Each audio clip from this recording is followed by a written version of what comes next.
여러분 안녕하세요. 이 시간에는 사도행전 11장 말씀 중심으로 드리도록 하겠습니다. 우리 주님을 믿는 사람, 살아계신 주님을 모시고 사는 사람은 주님 앞에서 예의를 잘 지키심이 마땅합니다. 우리가 믿음 생활하게 되면은 주님을 모시고 사는 사람이 되는데, 주님을 모시고 사는 사람이 항상 지켜야 할 것 중에 하나가 예의입니다. 주님 앞에서 예의를 지키는 성숙한 우리 믿음의 사람들이 되어야 될 것입니다. 여러분, 사도행전 11장을 보시면은 20절에 보시면은 제자들이 예수님을 전파하였다 라고 기록되어 있습니다. 예수님을 전하였습니다. 살아계신 예수님, 살아계신 예수님을 믿으라고, 영접하라고, 모시라고 외쳤습니다. 교회의 사명이 이 세상을 향하여 가지고 있는 것이 살아계신 예수님을 증거하는 것입니다.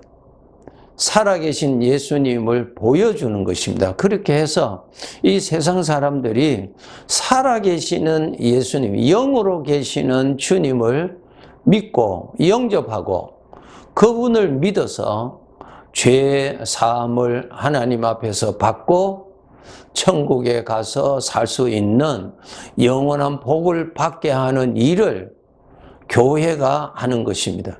이것이 교회의 사명입니다. 여러분, 교회라고 할 때 예수님을 믿고 영접한 모든 사람들이 다 교회입니다. 살아계신 주님을 모시고 사는 사람으로서 살아계시는 예수님을 증거하는, 보여주는, 삶에서 보여주는 그러한 사명이 우리들에게 있습니다. 히브리서 9장 27절에 보시면은 한 번 죽는 것은 사람에게 정해진 것이요 그 후에는 심판이 있으리라 그랬습니다. 왜 이 세상에서 교회가, 우리가 살아계신 예수님을 왜 증거해야 되느냐, 왜 보여주어야 하느냐 하면은, 사람은 이 세상에 살다가 죽습니다. 죽는다는 말은 그 몸이 죽습니다. 왜 그 몸이 죽습니까? 그 몸을 사용하고 있는 그 사람이 떠나니까 죽습니다. 왜 떠납니까? 사람을 창조하신 하나님이 부르시니까 떠나는 것입니다. 내가 결정해서 이 세상에 온 것도 아니고, 내가 결정해서 이 세상을 떠나는 것도 아닙니다. 주인 되시는 하나님께서 나를 부르시면은 나는 이 몸을 벗어버리고 떠나게 됩니다. 그래서 여러분, 사람이 죽는 것 아니고 사람이 떠남으로 그 몸이 죽는 것입니다. 그래서 우리 사람은 영원히 사는데, 이렇게 한 번 죽는 것은 사람에게 정해진 것이요 그 후에는 심판이 있다. 그 사람이 살아있으니까 그 사람이 심판받는 것입니다. 그 사람은 죽는 것 아닙니다. 죄가 있으면 죄의 심판을 받지요. 그래서 우리 사람이 죄를 지으면은 이 지역에 살던 저 지역에 살던 그 죄는 그 사람에게 따라다닙니다. 평생 죄가 따라다니죠. 그러면 이 세상을 떠난다고 해서 그 사람의 죄가 이제 안 따라다닙니까? 아니요. 같이 따라다닙니다. 그 사람이 살아있는 한 그 사람이 지은 모든 죄는 따라갑니다. 그 죄에 대한 형벌을 하나님 앞에서 받습니다. 그런데 왜 예수님을 믿어야 되는 줄 아세요? 하나님의 법이, 우리를 죄에 대한 심판을 하실 하나님의 법이, 예수님을 믿으면은 하나님께서 나의 모든 죄를 용서해 주신다는 법이 있습니다. 사면의 법이 있습니다. 법. 그것은 하나님이 정하신 것입니다. 네. 그래서 이 세상에 살고 있는 사람들에게 저들의 영혼을 위해서, 죄 사함을 받기 위해서 예수님을 믿게 해 주어야 되는 것이 하나님의 뜻이요, 죄인을 불쌍히 여기시는 하나님의 사랑이요, 교회의 사명이요, 나 개인이 이웃에 대한 사명입니다. 세상 사람들에게 예수님을 믿도록 해 주어야 됩니다. 어떻게 해야 저들이 예수님을 믿을 수 있는 길이 열리는가 하면은 저들이 우리를 보고 나를 보고 아, 주님이 살아계시는구나. 저들이 죽은 예수님 아니고 2000년 전에 그때 과거에 그 예수님이 아니라 지금 살아계시는 예수님을 믿는 사람이로구나. 이것을 저들이 알 수 있도록, 깨달을 수 있도록, 그렇게 생각할 수 있도록 우리는 보여주어야 합니다. 말만이 아니라 삶을 통해서 보여주어야 합니다. 그렇게 해야 사람들이 아, 살아계신 예수님을 믿는 사람이구나. 그렇게 알아야 그 예수님을 믿게 되는 은혜의 길이 열리게 되는 것입니다. 여러분, 그러한 예수님을 증거하는 사람이 되기 위해서는 우리는 어떻게 해야 되겠어요? 항상 깨어서 주님이 영으로 나와 함께 오늘 또 같이 계시는 것을 의식하시도록 항상 노력하셔야 됩니다. 오늘 본문 21절에 보시면은 주님의 손이 그들과 함께 하심에 그랬습니다. 제자들만이 있는 것이 아닙니다. 주님이 같이 하셨어요. 이제 주님은 영으로 영으로 계시는 것입니다. 성령으로 계세요. 그 주님이 그들과 함께 하셨다고 기록되어 계십니다. 21절에 보시면은 주의 손이 그들과 함께 하시며 수많은 사람들이 믿고 주께로 돌아오더라. 이 구절이 너무너무 귀한 구절입니다. 다시 읽어드릴게요. 주의 손이, 주님의 손이 그들과 함께, 제자들과 함께 하시며 수많은 사람들이 믿고 주님께 돌아오더라.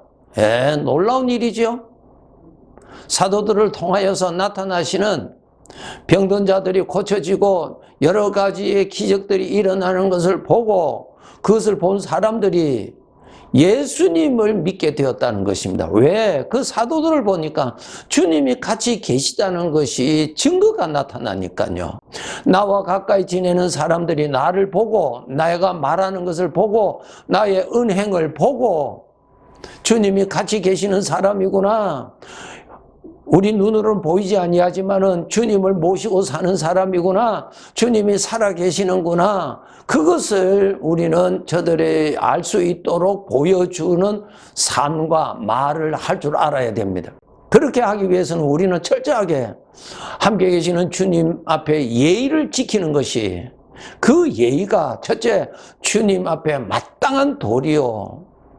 그 다음 이웃들이 예의를 지키는 나를 보고 주님이 같이 계시는 것을 깨닫게 되는 아주 귀한 일이 되는 것입니다. 그래서 저들이 주님께 관심을 가지게 하고 저들이 주님을 믿도록 하게 하는 그러한 은혜가 나타나게 해 주어야 하는 것입니다. 사무엘상 2장에 보시면은 엘리 대제사장의 아들 홈리와 비느하스가 제사장이라고 하는 거룩한 직분을 가졌는데 여호와는 알지 못하였다고 기록되어 있습니다. 네, 남이 볼 때는 하나님을 잘 믿는 사람처럼 제사장이니까 그렇게 사람들은 보고 있지만 실제로는 이 사람은 하나님을 알지 못하였다 그랬어요. 그 사람에게는 하나님이 없었어요. 하나님이 없었어요.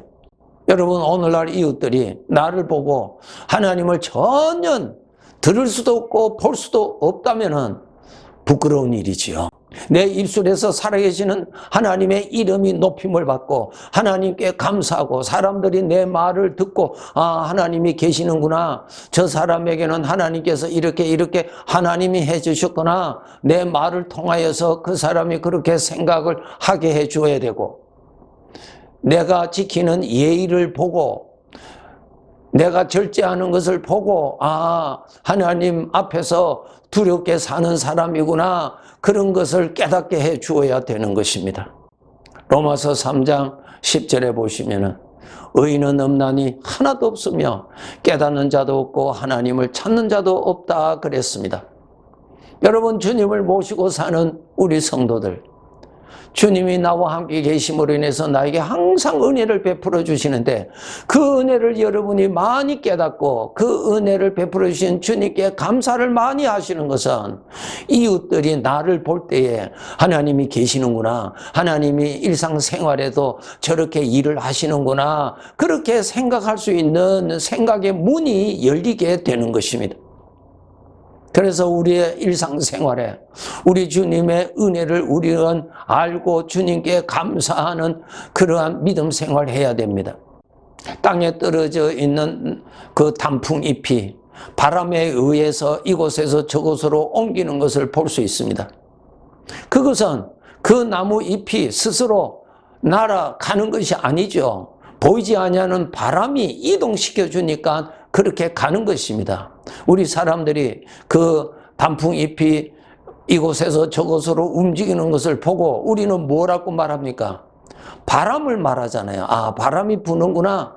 바람이 이곳에서 저곳으로 부는구나. 보이지 않는 바람을 말하듯이 내 마음이 하나님에 대한 관심이 일어나고 하나님의 말씀을 들을 때 내 마음에 은혜가 되고 하나님의 은혜가 기억이 나고 이러한 내 마음에 하나님에 관한 어떤 반응이 일어나는 것은 전적 주님이 도와주셔서 일어나는 영적인 현상입니다.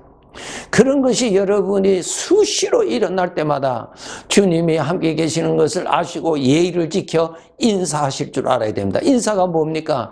첫째로 예의를 지키기 위해서 주님이 함께 계시다는 것을 의식하는 것이 첫째 예의요. 그 다음에 주님께서 나에게 은혜를 베풀어 주실 때마다 그것이 주님의 은혜인 줄 알고 감사합니다라고 하는 것이 예의란 말입니다. 우리는 이런 예의를 갖추어야 됩니다. 이런 예의를 갖추는 것이 주님을 섬기는 아주 기본적인 자세요. 내 이웃들이 그렇게 사는 나를 보고 살아계신 예수님에 관하여서 마음이 열릴 수 있는 하나님의 은혜가 임할 수 있는 기회가 되는 것입니다. 내 마음에 하나님의 은혜에 대하여서 살아있고 감사하고 관심이 일어나고 깨달아지고 그러한 마음, 그러한 것이 움직일 때마다 전적 여러분 주님의 도우심입니다. 주님이 일하시기 때문에 일어나는 영적인 현상입니다. 그럴 때 여러분 예의를 지키셔서 인사하셔야 됩니다. 감사합니다. 주님 은혜 감사합니다. 여러분 그렇게 꼭 하셔야 됩니다. 왜? 주님이 같이 계시는 분에게 인사를 해야죠. 우리가 주님 앞에 예의를 지켜야 되는 것입니다. 네. 주님이 함께 계시는 것을 여러분 늘 모시고 의식하시도록 그 예의를 꼭 지키세요. 주님은 계시는데 내가 주님을 알지 못하고 마치 주님이 없는 사람처럼 내 마음대로 살아가는 그러한 무례한 예의가 없는 사람으로 살아서는 안 되는 것입니다. 그리고 주님의 은혜가 나타날 때마다 주님의 은혜인 줄 알고 감사합니다. 인사할 줄 알아야 됩니다. 우리가 이웃으로부터 어떠한 은혜를 받을 때 인사하잖아요. 감사하잖아요. 그것이 예의입니다. 그것이 마땅히 있어야 되는 것입니다. 고린도전서 13장 11절에 있는 말씀처럼 내가 어렸을 때는 말하는 것이나 깨닫는 것이나 생각하는 것이 어린아이와 같다가 장성한 사람이 되어서는 어린아이의 일을 버렸다. 예. 말하는 거, 깨닫는 거, 생각하는 거. 주님이 같이 계시니까 여러분 말하는 거 정말 예의를 지키면서 말해야 됩니다. 네. 내 마음대로 하는 것 아니에요. 주님이 없으면 내가 주인이라면 내 마음대로 해도 괜찮겠죠. 그러나 주님이 같이 계시는 사람인데 말하는 거 예의 지키셔야 됩니다. 생각하는 거 예의 지키셔야 됩니다. 내가 무슨 생각을 하는지 주님 다 아시고 계신다고 기록되어 있습니다. 여러분 우리가 성숙한 믿음의 사람이 되어야 되겠죠? 주님 앞에 예의를 지키는 살아있는 믿음 생활 합시다. 디도서 1장 16절에 보시면은 그들이 하나님을 시인하나 행위로는 부인한다 그랬습니다. 이런 사람이 되지 않도록 입으로는 시인하지만은 그 사람에게서는 하나님이 없다고 증거하고 있다는 것입니다. 예, 하나님이 계시다면 어떻게 저 사람이 저렇게 말할 수 있을까? 하나님이 계시다면 어떻게 저 사람이 저렇게 악한 생각을 할 수 있을까? 그 사람을 보니까 하나님이 없다라고 하는 그러한 느낌을 이웃에게 보여주어서는 절대로 안 되는 것입니다. 여러분 항상 믿음으로 깨어서 이미 나에게 오신 주님 멀리 계시지 아니하시도록 외면하지 마시고 늘 여러분 인격적으로 마음을 열어 모시고 그분 앞에 예의를 바르게 지키면서 믿음 생활이 더욱 성숙해지는 그러한 복을 많이 받으시기 바랍니다. 네, 감사합니다.